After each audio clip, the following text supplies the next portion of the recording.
to the webinar. Just a brief about the collaborative. It is a truly international collaborative with 253 members from 6 continents across the globe. And the vision of the collaborative is to have a world where all people experience a good death as an integral part of their individual life, supported by the very best and personalized care. And what the collaborative does is it's founded on the 1040 model for the best care of the dying person. It has 3 important aspects that it focuses on, primarily on learning and teaching on the 1040 model, the principles of 1040 model, has several research initiatives across the globe, and does a lot of work on quality assurance. So we now go on to the webinar, and you can use the chat function to ask any questions. And I would ask Kirsty to make her presentation, and followed by Madeleine, and we would have time to take the questions from the chat box. Over to you, Kirsty. Thank you very much, Naveen, and hello everybody from wherever you are around the world. It would be lovely to see you, but we are joining virtually in a worldwide community of practice. So hopefully we'll have some chance to have a chat and some discussion with some of you. So could I have my first slide, please?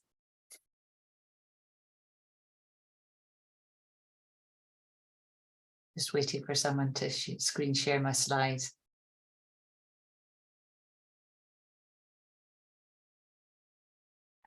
Can you see the slides?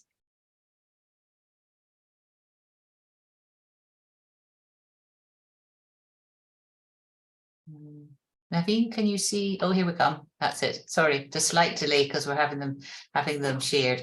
Okay, so I'm based in Edinburgh, but the SPICT is an international program, and we, like you, have partners all around the world. So it's really a privilege to be able to have time to speak with you and to just give you an update on what we've been doing over the last 10 years or so. So I could have the next slide, please.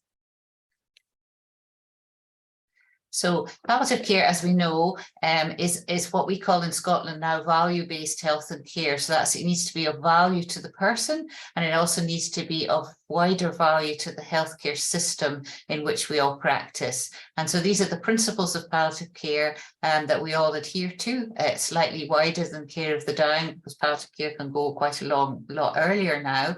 But these are the things we can achieve if we identify people well and in a timely manner, as well as helping people die well. We can give them holistic care with better outcomes, better planning, better medicines management, less unwarranted and unhelpful interventions, and continuity of care, which is where care planning comes in. Next slide. So this is just a little bit of background. So you will be familiar with the WHO graphic, which worldwide shows that cardiovascular diseases, including stroke, are the commonest cause of death, followed by cancer still, lung disease. And as COVID has reminded us, both acute infectious diseases and more chronic infectious diseases are still important. In many more developed countries, multimorbidity is increasing rapidly, and if you look forward, that will be how many more people, more than half of the population, will die or will be living with those conditions when they die. Dementia is becoming more frequent, as is frailty, and neurological conditions are important. You'll all have seen the Lancet Commission, and this is something that values dying, but puts it in its place, but also values palliative care. So next one, please. So this is a way of thinking about the population versus the person. So we often think about identifying populations of people who are at risk of dying. So if you look in your average hospital in Scotland, it was repeated in New Zealand, this study, you'll have about 30% of those people will die within 12 months, and 10 won't get home from that admission. GP practices in our sort of society or population, about 1 or 2% of people, depending on the demography, will die. However, when you get to the individuals, deaths are increasingly expectedly unexpected. So I've put the palliative care phase tool there, which is developed in Australia and is quite widely used for clinical practice. But the section in the middle is probably a reflection of where I think we're shifting to. So people are stable for now, but you don't know when they'll get a new illness or a complication. They may be unstable with some limited reversibility, but because they have several diseases, you don't know exactly how and when they'll stabilize or if they will. And some will be deteriorating and may die soon. But I think we've all seen people who everyone thought would die, who then either take a very long period to die or recover for a further period. So I think we just have to accept inherent uncertainty in identification if it's linked to prognostication. Next one. So what I want to say is that no tool predicts an accurate prognosis for an individual patient, and even experienced doctors, nurses, and other workers find it challenging. So we have to accept that multimorbidity and new treatments mean unpredictable trajectories. We have to accept uncertainty and look at two sorts of things: indicators of advancing illness and service use. We have to talk about what might happen, and we have to manage those impacts of serious illness and declining health on all the people who matter to the person. Next.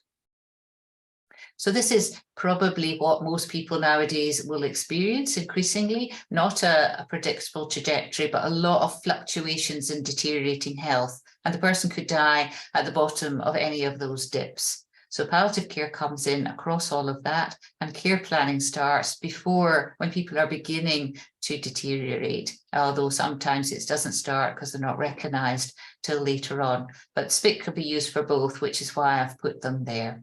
Next slide. And this is the kind of complex mix that we who work in palliative care are familiar with. So there's lots of different aspects of people's lives that are unstable and changing. They have physical changes, stroke, fracture, and infection. They have changes in their finances, in their family situations, in their spiritual, value-based purposes in life. So life is complicated and difficult for some people. Some people navigate it well. Some people need more help and support. So we are all good at this holistic assessment and holistic management because it matters. People are multidimensional. Next. So this is one of the ways we can identify people. We can use clinician judgment, and you'll all be familiar with the surprise question, which has been around for a very long time. Joanne Lynn's original surprise question, but over time we've become, I think, partly to realize the limitations because it always had some limitations, but also because of this changing landscape of what people live with and die with. So Downer's study from Canada showed that it was moderately okay for cancer, not very good if you got multimorbidity and non-cancer. And there's a recent study just published this year, which shows that clinicians generally are pretty good at working out when someone's going to die within the next couple of weeks. Pretty accurate, pretty good at saying who's looking like they'll live for longer, but it's really hard to say in that last unstable year when exactly one of those dips is going to be the final dip. So it's more important to look at what people's needs are than perhaps working out when they might die. Next. The other way we can look at people is think about their performance status, and there are various measures of that. So you'll be familiar with frailty scales for older people as they decline in function. A lot of people use the Australian Karnofsky. Some people use the palliative performance scale. These are all about function. So that tells you about one domain of that multidimensional picture that I just showed you. So it helps you assess. Sometimes it helps for care needs or planning services. It may not pick up someone who has severe needs in a non-functional domain who does actually need palliative care. Next one. So we could move on now. What I'm coming to is SPICT, obviously. And so SPICT is composed of clinical indicators of a new serious illness. You might want to use that, or you might want to look at declining health across multiple conditions. And we also look at service use. So we pull together those things to create a one-page document that considers triggers like new service use, going to hospital, coming home, functional status getting worse, persistent symptoms, quality of life is becoming the priority for the person, people losing weight, or also people with heart failure who are losing muscle mass, but actually are gaining weight from fluid retention. Next one. Next slide, please. Can I just have the next one? I'm getting a bit more time to read this because whoops, we've lost the slides. So just go back to that, please.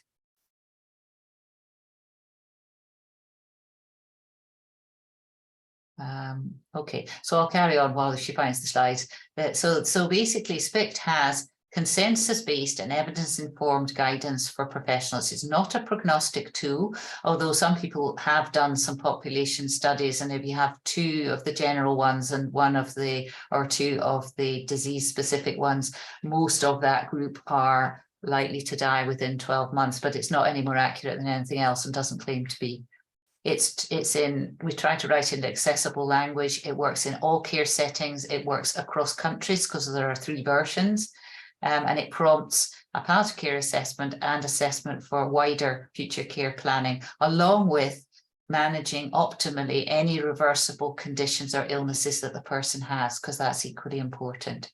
You can use it in screening, and there's some electronic versions for doing that. You can also use it to screen your patient list, or you can use it in individual visits. So the next slide that you're going to see in a minute is of the blue SPICT, which is the main one that we originally designed. We have a 2022 version, and alongside it, there's a using SPICT guide, and you can download those all from the website. There's also an e-SPICT, which is the same version, and it opens as a web page. So some people prefer to have that on their devices. Then the next one we have is the green SPICT, and this is SPICT for All, which is much the same content, but it's written in lay language. So it's really useful for elder care settings, for social care workers at home. We're currently working on one for prison staff, and it also has a SPICT user's guide, again written in accessible language. There's no slides, I'm afraid, so I'm just carrying on. We'll send you the slides later. I can't see them either.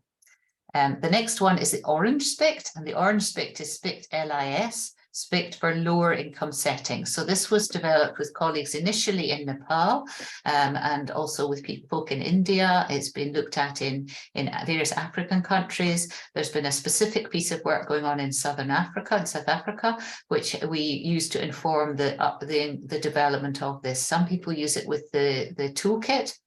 And again, it has a user guide. So, and some people are choosing to use one, some use all 3, and they're being translated increasingly into different languages and adapted to different countries. And when you translate them, because it's not a sort of scoring checklist, you translate them to language and concepts that are meaningful for that country and setting, and use it in that way. And often the translation process leads to very helpful and interesting discussions with the people you involve around what palliative care is and what it can offer. So that's the orange SPICT. The next one I'm going to show you is the reach of all the countries where the SPICT is. It's in the United Kingdom, it's in Australia, it's in the States, it's in Europe. It's in South America. There's a big group going on in Brazil at the moment. So the only place we aren't is Antarctica at the moment, but I doubt we'd need it down there. We've also got increasing use of SPICT, increasing downloads over time, and there were around 64,000 already this year. So it's the site is busy. We try to keep it up to date. It also has opportunities for people to join as partners if they wish to adapt or create their own versions. We try to post information, we try to post publications on the site so that you can keep up to date with what's happening. So the 2 slides that I would really like to show you, which I can't, are about how you might use the SPICT, having identified people. That's only the very first step, and whether you use tools or triggers. The next step is to assess people, obviously assess their holistic needs, to think about what treatments they're on and what interventions or plans they might want to make, to look at starting to introduce planning. Then we make a care plan with them about their current care. We might make a future care plan as well. And then we have to coordinate that care in some way, whatever works in our system, by sharing that information. And central to the whole process is the conversations that we have with people and those close to them. And one of the benefits of the SPICT is that you can use the indicators that caused you to identify that person and family to open the conversation. So you can say, well, you've just come home from hospital and I see from the letter that you've got more problems with your lung condition, and you've had an episode of chest pain, and you can use those things. Or, you know, we need to have an increased care for you at home. Let's talk about what that means. What do you understand that means? And what kind of plans can we make to help you now that you're needing more care and your health is changing? And it's often about change, not necessarily about moving straight into talking about dying. And we have a little tool, and there's a whole page on the SPIC site which you can access and download, called REDMAP, which is the framework we've developed over the last 4 or 5 years. We used it a lot in the pandemic to help people who are less experienced at having care planning and introduction to palliative care conversations. And there are 6 steps to the REDMAP, and there's a whole set of resources. There's prompt cards you can download to your phone. There's versions for different contexts, including one for the paramedics who use it here. And you're welcome. They're all free. You can download those resources along with the other SPIC resources from the site. So as I can't show you anything, I'll put the website in the chat, and maybe you can open up the website for yourselves so that you can see some of these resources by clicking the drop-down menus along the top, and that might inform our discussions when we come on to have those discussions. So I'm very sorry you've not been able to see the slides. We tried to do it in a different way that hasn't worked, but you'll get copies of them later. So thank you for listening, and I'll hand over to Madeleine to give her presentation.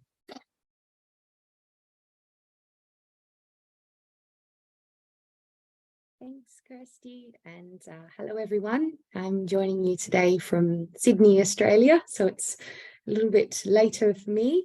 Just confirming that you can see my slides. Is that okay? Yes, we can see your slides. Wonderful. Okay, excellent.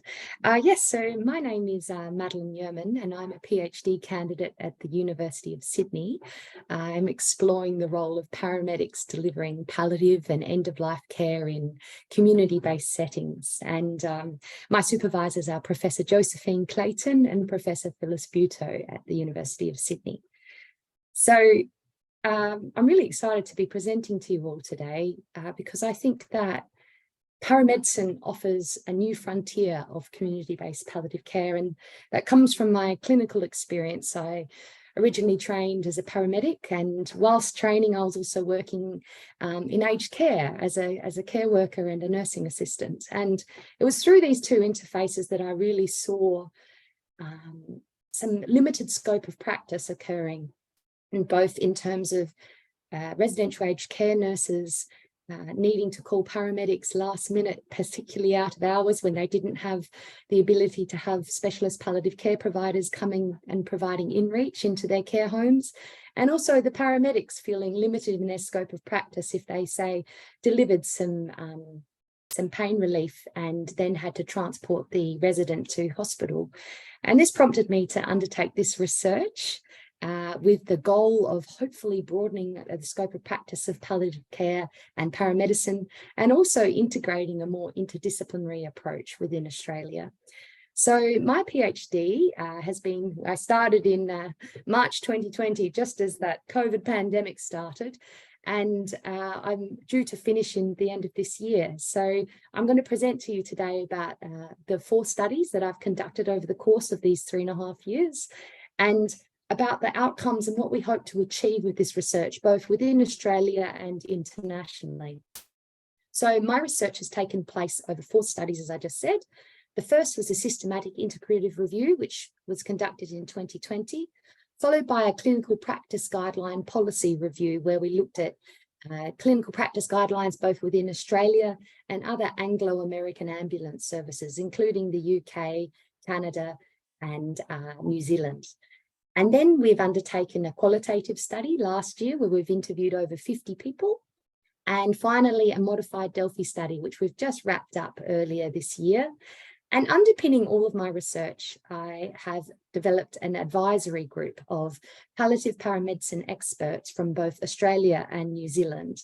And the reason for this advisory group, what I've been passionate about from the beginning, is seeking the advice and expertise of clinicians on the ground.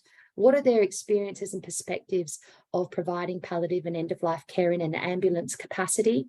How can we roll out our research into practice in real time? And how can I engage this clinical workforce within the research to ensure that it's evidence-informed and also has the best chance of being implemented into real practice? So the expected contribution that I hope to make in this research is to develop a palliative paramedicine framework that will be suitable for national implementation in Australia and hopefully to be able to be scaffolded into other comparable countries as well, to standardise practice and ensure that all ambulance services are working to the best of their ability and integrating with palliative care services.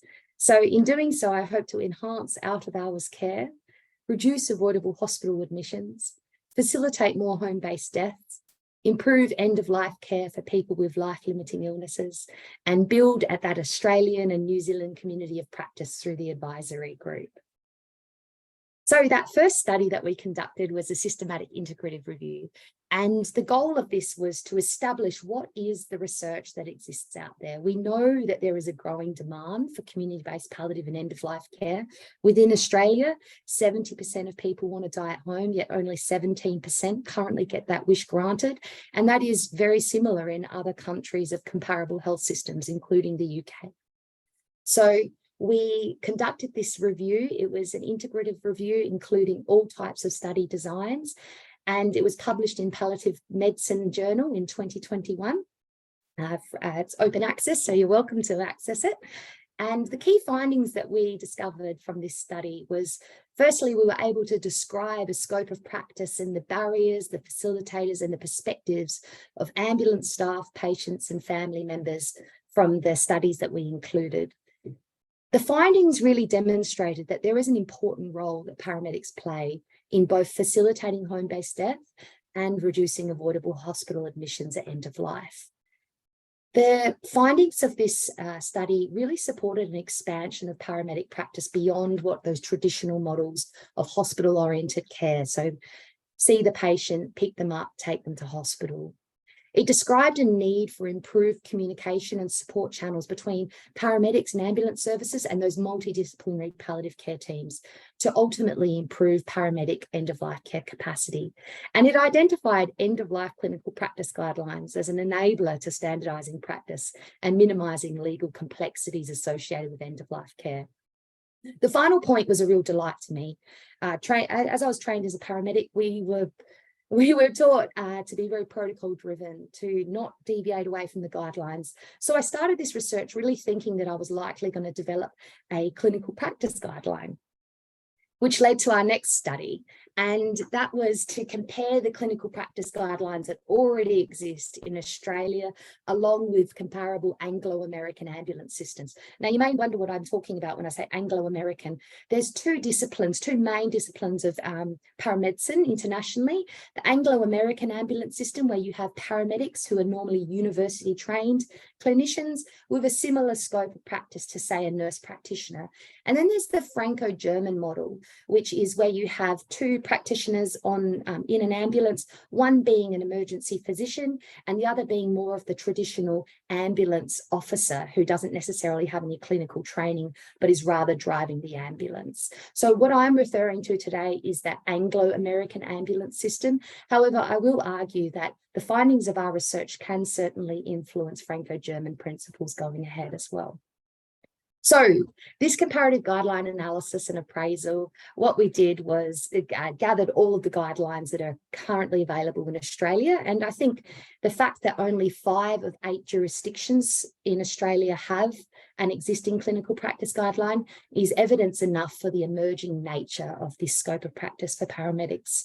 We compared it with the JR Calc guideline from the UK, which has jurisdictional differentiation, but is an overall guideline that all ambulance services in the UK base their guidelines off. We also used the national guideline from New Zealand, and one guideline from a Canadian jurisdiction, which was part of a best practice in quality improvement project. So the jurisdiction of Renfrew in Ontario. Now, the key findings of this study, it was published in Palliative Medicine again in 2022, and you're able to access the article for more information on the methods, etc. But the key findings from this study suggest that ambulant guidelines were actually shifting away from that protocol-driven practice that I just spoke about to broader clinical models, and they're calling on the discretion of the decision-making skills of paramedics instead of this idea of a fixed algorithm. It identifies the prevalence of clinical backup pathways across all of the included guidelines, which really recognise the developing nature of palliative paramedicine and a need for multidisciplinary approaches to care, the ability to call up a specialist palliative care provider and ask for help. The overall lack of content relating to communication skills and care after death, this really underscored a significant gap in the current clinical practice. And there was an opportunity highlighted to employ more robust methodological approaches when we're developing these future best practice guidelines and shape that practice on integrated models of care.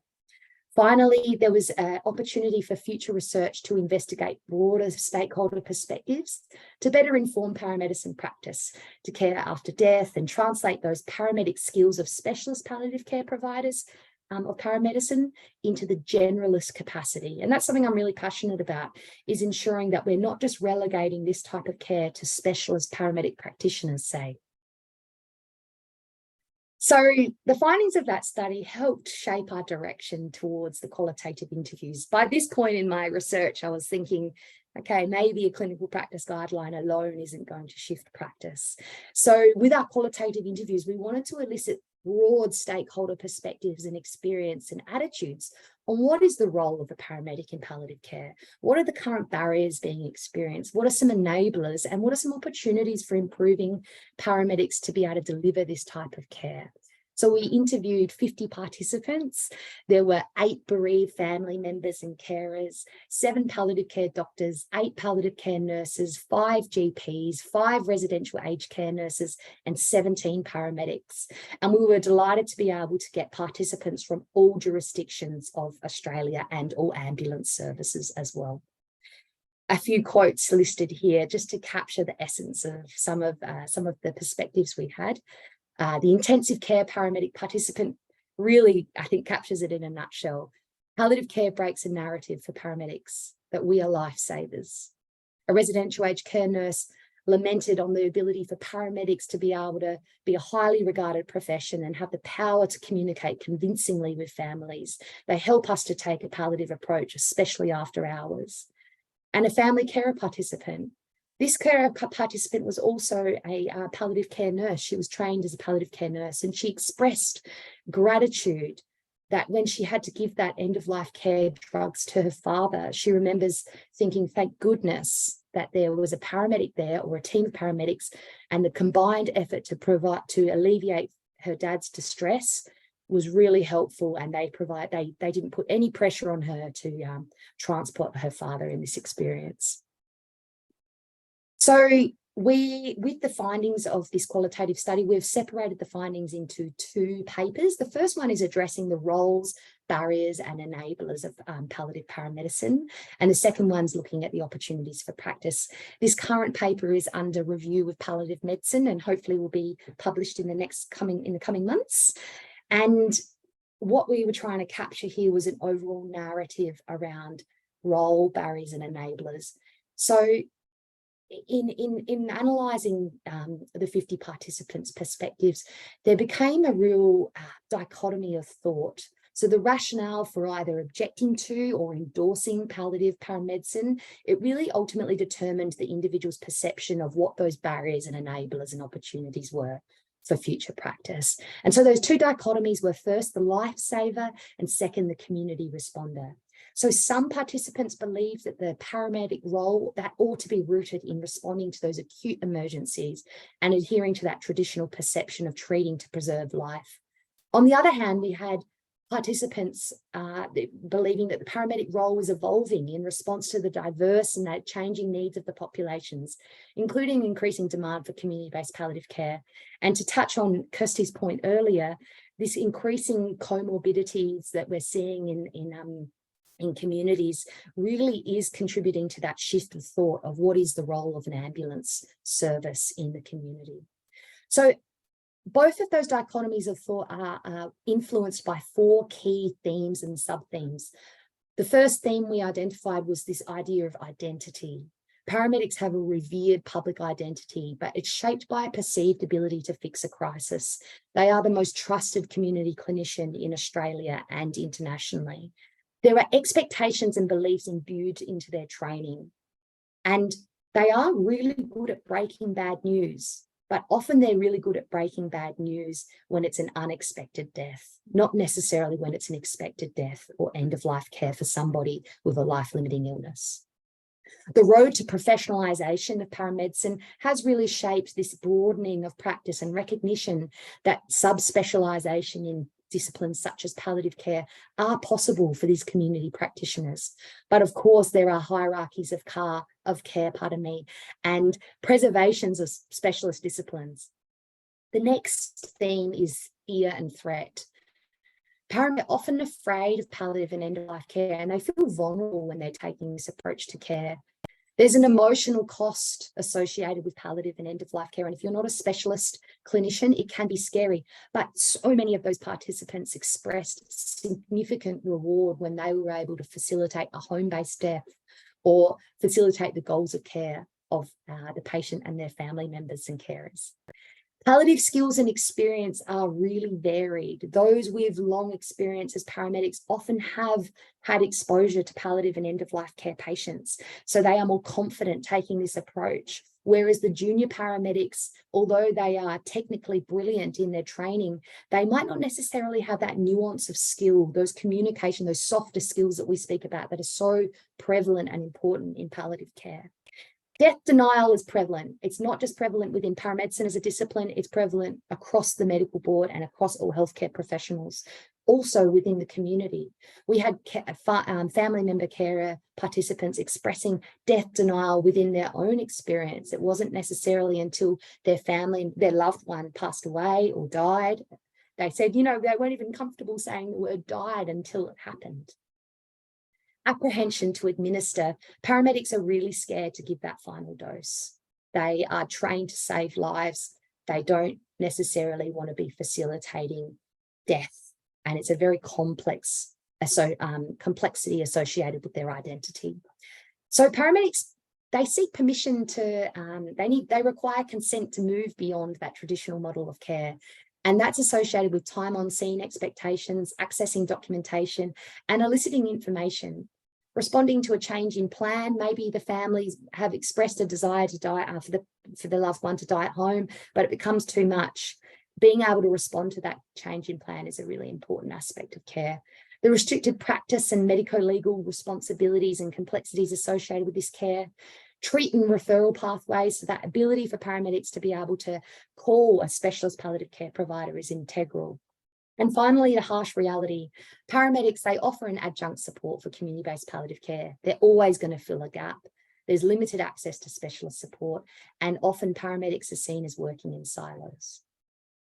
So the second paper, what we decided to do was separate the improvement, the suggestions that we were receiving from the participants into macro, meso, and micro levels, because it became really apparent that the improvements were across, they were multifactorial. We can't just improve practice by training the individual clinicians themselves. We need policies, we need frameworks, we need funding and education, we need access to medical records, a widening scope of practice. We need service level training as well, and an interprofessional understanding of what it is to be a paramedic and how they can contribute to integrated care. Those community expectations around what do they want, what is their knowledge of what a paramedic does, and what do they ultimately want to be able to do when they call an ambulance for their loved one who has a life-limiting illness. We also came across a lot of recommendations around palliative care being a subspecialty, so having generalist capacity across the board, but with the opportunity for those who express an interest and desire to specialise and become champions within their role. Also, the importance of debriefing and self-care and partnering with families, ensuring that we are facilitating opportunities to partner in care. So these papers have ultimately shaped our final study, which is a Delphi that we've just undertaken. Our broader aim, and as you may remember from the first slide, my aim of this PhD was to develop a palliative paramedicine framework that would be suitable for national implementation across Australia. I want all ambulance services to be able to take a best approach to this type of care, recognising the nuance and the geographical differences across the board. Australia is a huge country, but if we can standardise practice to at least a minimum and ensure that all ambulance services have guidelines, training, support, that macro, meso, micro level approach, we're on the right path. So the first objective was to gain consensus regarding the framework components considered most essential for improving the role of paramedics delivering palliative and end-of-life care. And the next stage of this will be to understand the barriers and elicit recommended strategies to ultimately underscore the implementation process of this framework. So we've just completed the Delphi study. It had 2 rounds. We invited 68 participants from 6 countries, representing thought leadership from clinicians, academics, and consumers from paramedicine, palliative care, emergency medicine, general practice disciplines. And I'm delighted to report that we put forward to them a total of 24 components initially. After the first round, 7 of those components achieved consensus. 8 of the meso level components achieved, 7 of those achieved consensus. And then we put 9 micro level components, and all of those achieved consensus. Now, these components were based on the evidence that we had developed from the qualitative interviews, the clinical practice guideline review, and the systematic review. I can't unfortunately share those components with you now because they're under peer review, but I look forward to having them shared with you in due course. The second round, we had 66 participants, so a really good retention of participation. And those 16 components that we presented to the next round, we modified a couple, even though they'd already received consensus. We had some feedback from the participants of how to adapt and perhaps expand the component to make it more robust and reflective of the multidisciplinary perspectives of the expert panel. And of all of the components that we put forward, only 1 component didn't make the cut, and that was regarding introducing a routine question for ambulance call takers to modify their algorithm and basically prompt further questioning about a patient's palliative care status and to notify paramedics. This one, it was the only one that didn't achieve consensus, and we look forward to kind of getting into that in a little more detail in their focus groups. So what are our next steps? The framework's finalised. We have 32 components, 10 macro, 11 meso, and 11 micro. Our next steps is we're going to conduct some focus groups with select members of that expert panel alongside palliative care and paramedicine government policy personnel and some implementation scientists to develop a robust implementation strategy. We want to seek funding to implement and evaluate this framework with an aim to standardise best practice and strengthen a culture of interdisciplinary palliative care across Australia. We recognise that this research may sound quite Australian-based, but we have been engaging with our partners in the Oceanic region to ensure that this research can be translatable into this region. And we certainly have been learning very much from our UK partners, Canada, the UK, New Zealand, and the US around the Anglo-American approaches. And I'm just so delighted to have been conducting this research with an amazing group of people, including Professor Mark Bowie, who's on the line now. And I can't recognise enough all of those participants, the advisory group and the qualitative participants and the expert panel on the Delphi. You've all really encouraged me, and I'm so delighted to have been conducting this research. So that's all from me. Thank you so much for listening. Thank you, Kirsty, and thank you, Madeleine. And I'm so sorry, Kirsty, that your slides didn't play, but it was an excellent lecture and we learned many things. And Madeleine, there's a wonderful PhD research. It's shaping really well. You have published your work and you're going to publish some more. Thank you both for these wonderful presentations. The floor is open virtually for any questions. I do not find any questions in the chat box, but are there any questions? You can unmute yourself and ask directly. I had a question to Kirsty. It was nice to hear about the indicators, and I've used indicators in one of the study. I'm from India, and we used the low income setting indicators. Just want to ask you how these indicators were originally developed. What was the process involved in?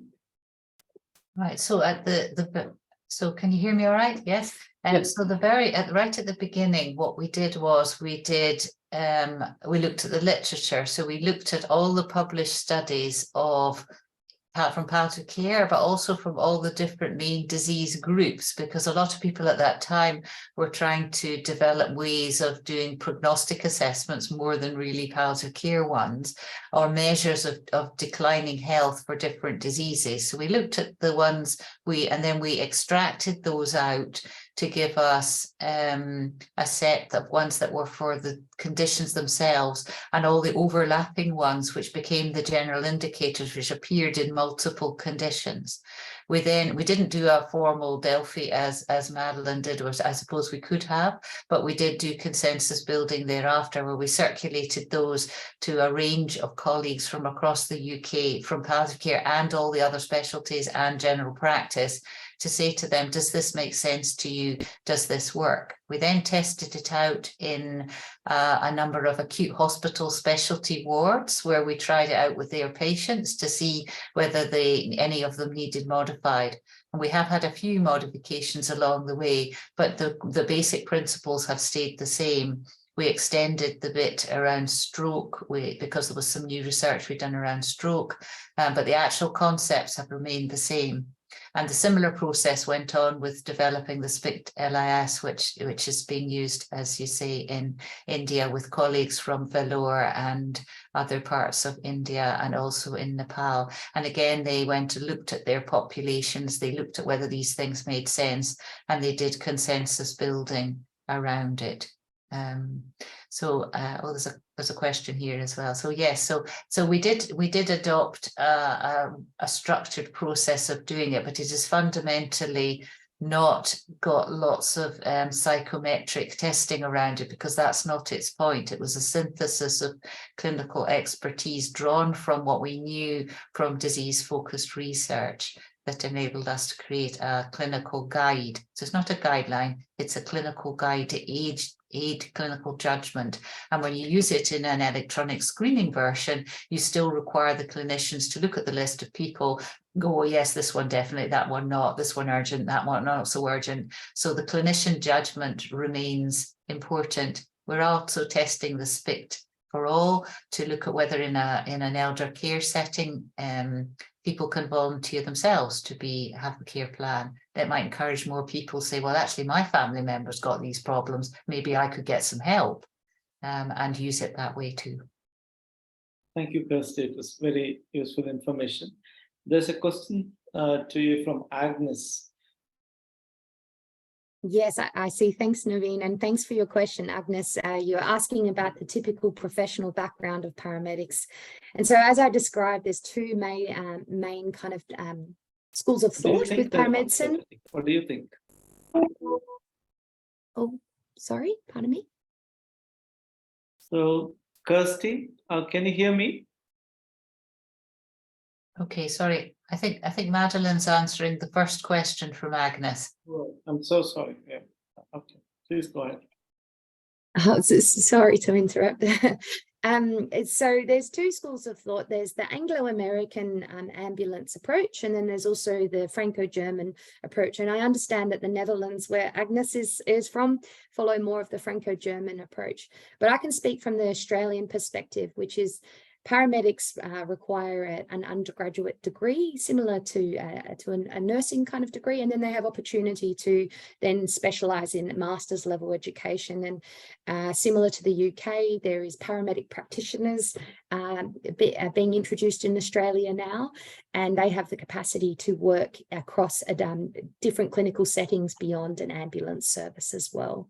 But at a baseline, they must have a 3 or 4 year undergraduate paramedic science degree. Thank you, Madeleine. I have a follow-up question to you.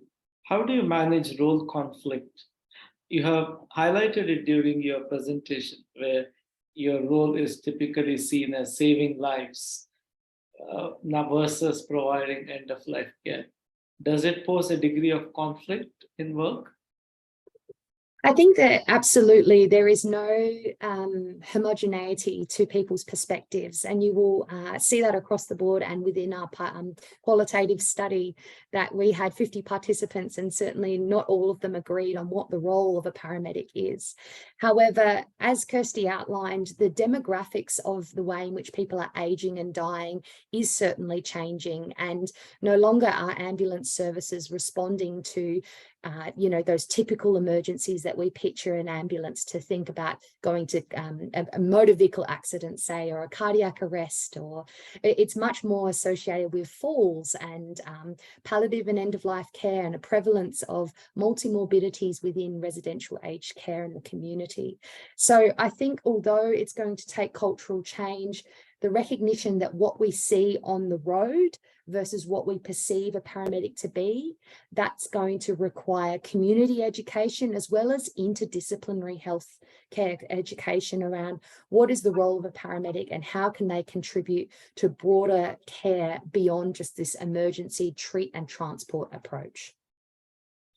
Do you think, Madeleine, within the cohort of paramedics, there could be some of them who are trained in palliative care or providing end-of-life care, then everyone doing that? Yeah, absolutely. I get this question quite often of should we just have specialist paramedics that provide palliative care and then the rest can just do their normal kind of approach of treat and transport.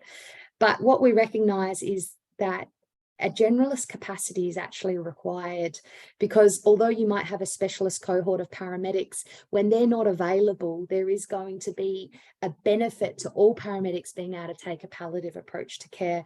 And there is a unique aspect of paramedics being able to see community patients in all of their settings and recognise they certainly don't have the skills to be able to diagnose or take a palliative approach immediately, but a treat and refer function to recognise that they could benefit from a palliative approach to care, and then recommend that they are able to have, say, an assessment from a GP or a specialist palliative care provider. That's one certain element. I would also say that paramedics have continually expressed to me a desire to have the skills and training. Paramedics are keen to broaden their scope of practice. They recognise that the demographics of the community are changing, and they want to be able to provide the best type of care possible. That doesn't mean, though, necessarily that we're reducing their emergency function, but we can certainly employ and upskill them so that they can treat and then refer for that longer, more comprehensive palliative approach to care. Thanks, Madeleine. A follow-up question to Kirsty. This is from Agnes. On difficulties with prognostication, is it a shortcoming or should we cherish a certain level of uncertainty? Yeah. What do you think? Thank you. I'm going to respond a little to Madeleine first. I completely agree with the idea of general palliative care being everybody's business, because if we're looking at keeping more, certainly in higher income settings, more and more older people are dying at home. There's been a shift in the UK following the pandemic. People are choosing home or care home as an option, which is their home. And therefore, we need to make sure that all the people going out to them have general skills. And people, we did a study of unscheduled care, and most people although they have a cluster towards death, most of them only had 1 or 2 calls. And people who phoned the ambulance service told us, because they'll come, we're in a crisis, someone will come and tell us what to do. And so if that someone has even some general training, they can do so much to just stabilize the situation, calm people down and say, right, let's do this, let's do that, let's call for help. And that saves so many the trauma of going to hospital where that wouldn't be of benefit to them. Obviously, for some people, even people who are receiving palliative care, going to hospital is absolutely the right thing to do. You need your fractured femur fixed or whatever it is, your stent is infected, you go to hospital.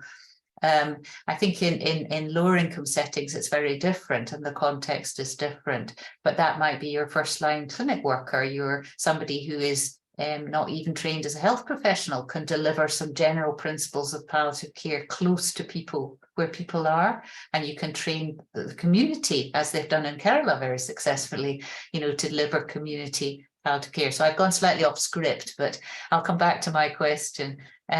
So yes, I think we need to embrace uncertainty. I think you've probably figured that by now. And that's how we live our lives. We live our lives with certain uncertainties. I mean, there's the old thing about death and taxes to your government, but you know, it's uncertain what's exactly going to happen, but it's not totally uncertain. So you can still frame the likely things that we think as professionals might happen to this person. We can also find out what they think might happen and what they're afraid of, what is most important to them if they have a health crisis at any point, because it's often that acute context where if you've had that discussion beforehand and done a bit of planning, if this were to happen, it might not, but if this were to happen, what would be important for you? How would you get help? Who would you call? In a much broader way than we perhaps traditionally done, where we've asked people where they'd like to die. I think obviously that's appropriate when someone is at that stage and you've made that judgment, or they're very clear and that is set up at home. For many people, that last year is much more unpredictable than we like to think. So let's just embrace it. Let's talk to people about planning for changes in your life and health and care. Plan for what happens if your carer gets sick. That's a much more accessible message for more people as well.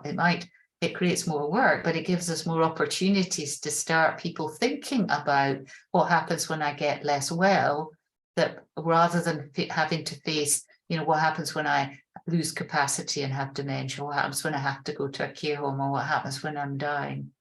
Because all the research we've done talking to people is that many find that difficult and they know about it, but they live in disavowal, where they live with today, they deal with today's problems, today's medicines, and they will go there a little bit, but not too much.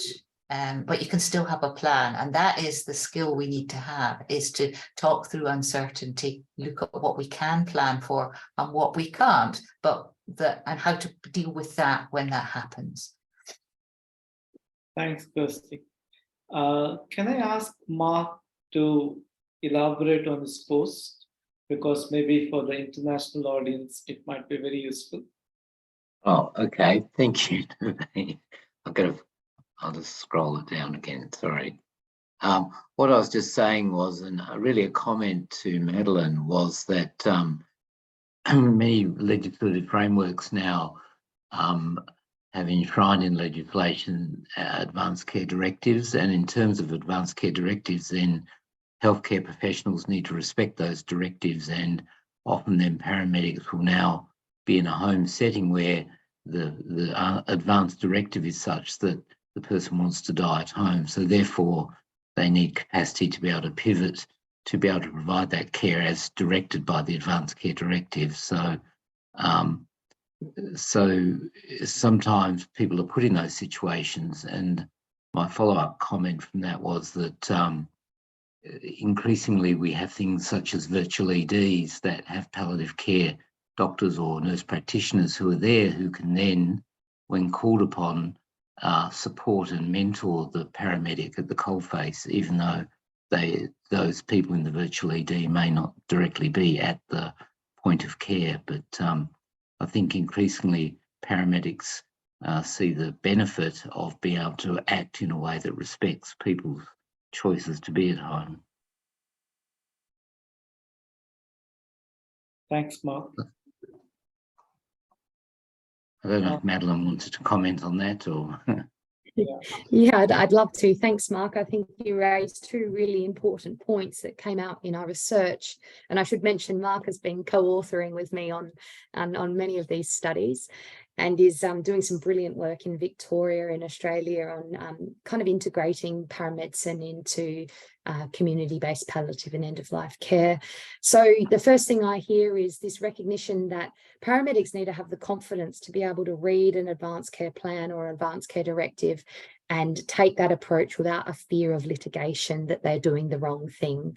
And so hence going back to Kirsty's point that a generalist capacity is important. We can't just relegate this to specialist palliative care paramedics. We need all paramedics to have the confidence to be able to go to a case, see an advanced care directive, interpret it quickly, and be able to be confident to go, no, I'm going to treat this patient, and they may not necessarily want to go to hospital, or they may not necessarily want this type of intervention. And it really gives them that permission to care in that approach.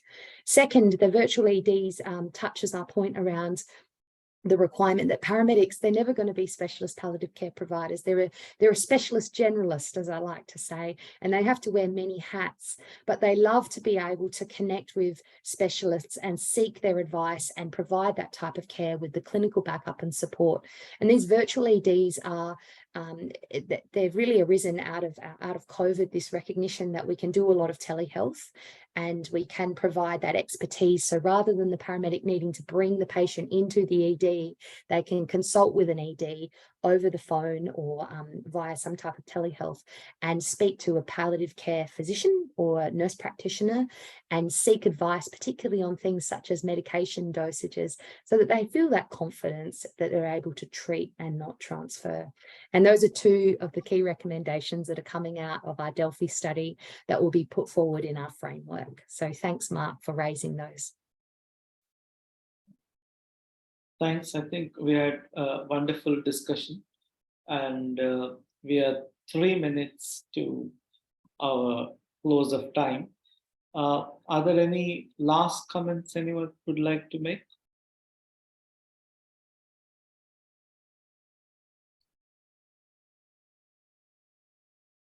So I would like to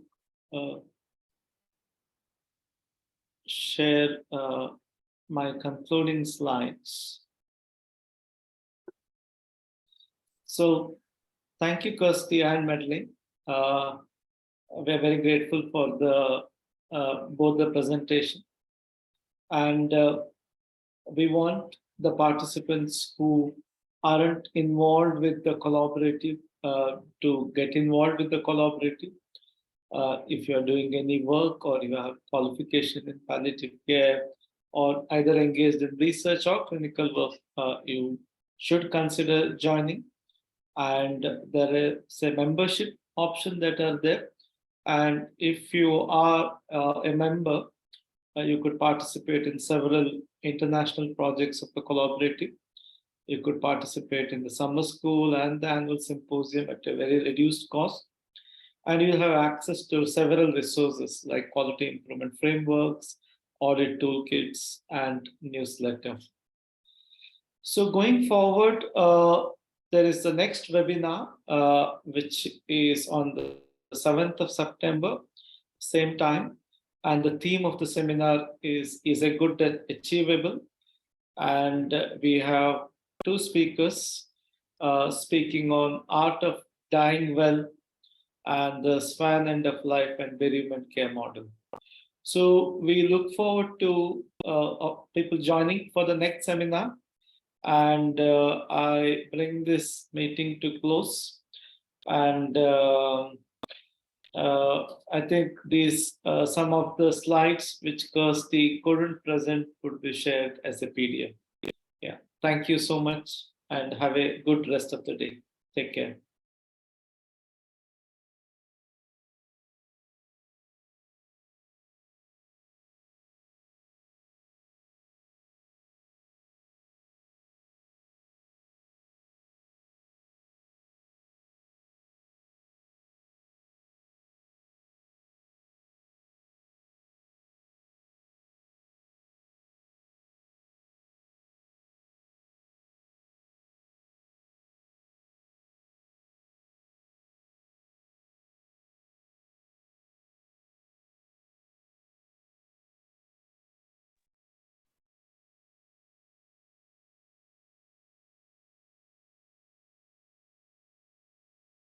Kirsty, Madeleine.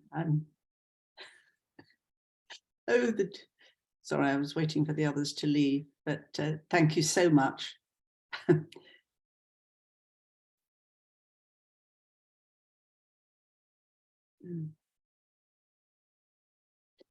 The joys of technology. You're muted, Kirsty. Yes, Yeah. never mind. Yeah, great. It was a lovely, really lovely presentation, and thank you very much. And the fact that they've got the slides as well will be great. Yeah, it's just one of those things, you know, you just never know when something like this is going to happen, do you? No, I mean, I haven't got time at the moment, but if anybody really, you could put the recording with the slides. I suppose you may be able to do that. I don't know. What I'll do is I'll contact Tamsin and I'll ask Tamsin and whether that can be so that the slides go out with your recording. Yes, because I never do a script really, so there's no script to go with them. I just talk, and then you can adapt a little bit if you need to speed up or the slides kind of, you know. And the last lot, actually, we got the most important ones. The last lots were images of the various versions of SPIC, so they can see what they look like, and some graphs. Because I don't use much text on the slides these days, so in a sense they can see those pictures as they listen to the talk. So it would still be okay, I think. Let me. Whatever happens, the presentation will go out on go out anyway, and so I'll ask them whether that would be possible. Yeah. Yes, that would make sense. And yeah. And it was less, you know, it's more important that Madeleine's ones worked. And I have no idea why there's some Zoom systems that don't align with my PowerPoint. It's happened to me once before. Has it? Yes, you get banned along the bottom, and I have no idea what to do about it. No, somebody said you did a marvelous job. I was really in awe that you just kept going. I thought, I know. I thought, gosh, there you are. Shows your experience, Kirsty. Well done. Yeah, it was very good. Yeah. Well, I had a set of the slides in the PowerPoint open on the side, so I knew what the next one was. So that's I always. Well, I did wonder at that stage whether maybe you probably should have just gone over to your slides. I thought about doing that, and then I thought by the time I take time to click in and out, and I've lost the flow, and they're listening to me, it'll just turn into a podcast. Okay, well, Madeleine, thank you very much indeed. That was really excellent, really lovely presentation, and all the very best. Yes, great work. Thank you. Yes, thank you so much for inviting me on. It was a real delight, and very excited to be broadening, you know, the network to the UK. So well, I don't know that it was totally. Some of those people, I have no idea who they were. I don't know where they're from. A lot of them I didn't know where they were from. So it would be really interesting. Obviously, you've got a wide audience there, I think. Yeah. Yes, and perhaps the people you wouldn't normally get because of their interest in your topic. And certainly we're trying very hard, as you know, because I put you in touch with our lot to do a similar thing across the whole of Scotland. It was a paramedic Macmillan project in Scotland, Susie, that I linked Madeleine up with, that's being run by my very old and trusted friend, Sandra Campbell, who's been around the lot for many years. You'll know Sandra, Susie. Yes. Sandra's in charge, so things are moving forward. Oh, that's great. Great. So thank you, Kirsty. Yeah, lovely. Okay, thank you. Right, well, Alex, I'll say bye-bye to you, and thank you very much indeed. Thank you. Bye. See you later. Bye-bye. Bye.